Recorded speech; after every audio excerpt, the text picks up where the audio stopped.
Okay, so this is something of a spontaneous video and something that I hardly ever speak about, but the BBC website and Facebook was posing this question, and I thought it would be an interesting subject to just cover. It is something that it's one of those rare issues I don't actually have strong views on because I genuinely see both sides.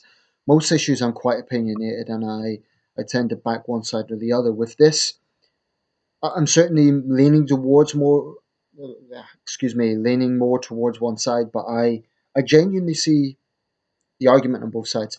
Anyway, the question was, can you be a feminist and be pro-life? This was referring to the fact that there were some pro-life women who were involved in the Women's March on Washington, and other feminists or other women involved in the march were kind of distancing themselves from them. Um, which comes down to some of the issues that were problematic in that event in the first place. That it wasn't really an open church; that there was, all these little factions within it was something of a problem. Um, so when I come at this subject, I want to be very clear that I am not a medical person. So my knowledge on the medical side of this is very very limited. It's virtually non-existent. But I'm just sort of rather, I don't want to talk so much about the medical side, but rather how the issue appears to polarize people. That's what I notice. So I'll just start by saying that I am broadly more swayed to be pro-choice, if I could put it that way. That is to say, I basically believe life begins at birth, um, in its conventional sense. I mean, we have a birthday, so life begins at birth on the day you are born. But I do appreciate that the biology of it, the fertilization of the egg from the sperm, etc., etc., the 9 month fetal development, etc., that's a process. And that is part of it, without question.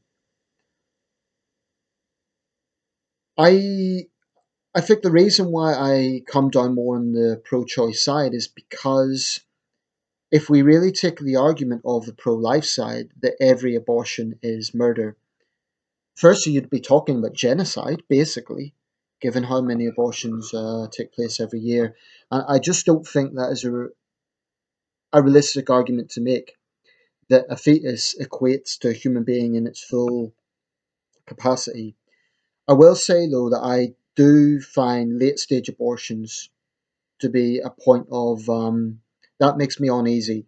That is to say, when a fetus is almost fully developed, when you can see a heart beating, when you can see internal organs almost fully developed, I am uneasy about abortions at that stage.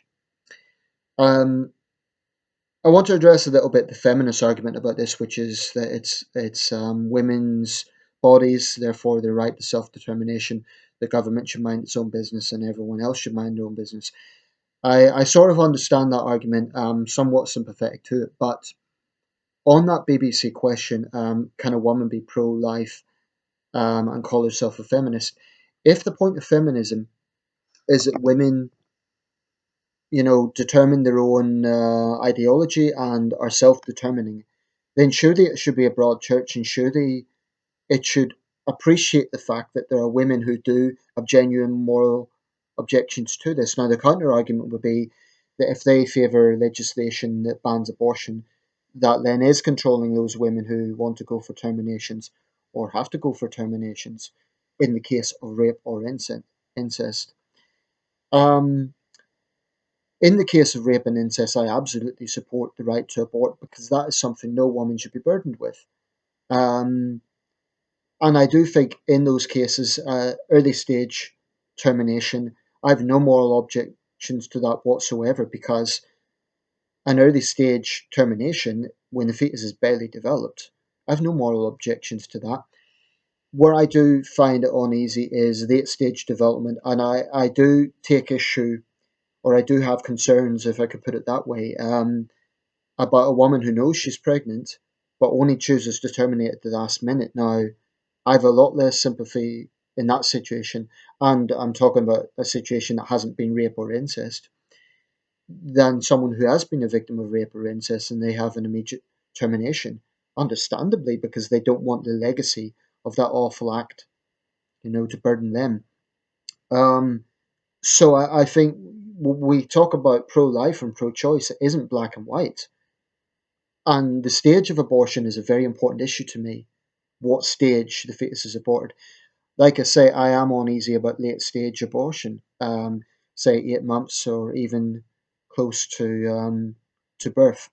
Um, and I don't know the medical side of this, but you don't need to be an expert to understand that a fetus is further developed at that point. Um, Certainly, I think the doctor should have a big say in it because he or she, um, knows what level the biology is at. I think that should be the determining factor. So for me, the pro-choice argument shouldn't just be about religious conviction. And that is definitely an off-putting thing because then it just looks like, oh, well, religion trying to control women. Um, so there is this question, well, what about pro-life women? Well, they tend to be from a Christian background or Islamic background, so they tend to be from a faith background. And for them, I don't think they want to control women. I think it's about, for them, it's just a moral objection. They see this as infanticide. And what irritates me about this issue and what I notice about this issue is both sides demonize the other side. So the pro life side, or at least the more extreme factions of the pro life side, tarnish women who make this very difficult choice as being baby killers, which is really inflammatory and really, it's a very inflammatory thing to say to a woman who's had to make that very difficult decision, and it is an emotionally traumatizing decision for a range of reasons. But I do take issue with slandering and attacking all pro-life people as woman haters. That's equally inflammatory, and it isn't fair. In fact, I've seen pro-life people who try to be very careful with the language they use, but they simply have moral objections to abortion. I don't think it's fair to say that they're all sort of these control freaks who want to keep women down. It's, as Obama said, he addressed this very well. Of course, he was pro-choice, but he addressed the point as, I mean, as far as I know, he was pro-choice. He said, surely everyone can agree in reducing the number of unwanted pregnancies. Another issue I take issue with the feminist narrative is that if only pregnant women are allowed an opinion, well, that's a bit like saying only soldiers are allowed a view on war, or only firefighters are allowed a view on fire safety, or, in a free society, everyone is allowed an opinion on everything, frankly. Now, okay, there's times when people should mind their own business, but you can't say someone cannot have an opinion just because they're not directly experiencing one. So just because a man isn't going to get pregnant doesn't mean you can't have an opinion on abortion. Also, with this being a male versus female issue that feminists like to present it as, well, consider this: half of all fetuses are female. So actually, if you want to take the feminist narrative, and if you want to look at a pro-life argument, well, what about surely the termination of female fetuses should be a feminist issue if you want to look at it from that perspective. I'm not saying I agree with that. I'm not saying, I have a moral objection to that. But I'm just playing the devil's advocate saying, well, wait a second, surely there can be a woman who's pro life and she has moral objections to, for example, the killing of female fetuses. Therefore, that's a feminist position. So there's other ways to look at this. What I find unfortunate is that civility just goes out the window. It becomes a case of, oh, you're a baby killer or you're a woman hater. Both sides need to calm down a little bit. This is an emotive issue. And by the way, when, extremists firebomb abortion clinics and threaten doctors performing abortions and so on, that's disgraceful. That should be treated as domestic terrorism as far as I'm concerned. But the feminist narrative that it's basically all about controlling women, I'm not sure I entirely agree with that. And I'm saying this as someone who is more pro choice. So, it's a difficult issue.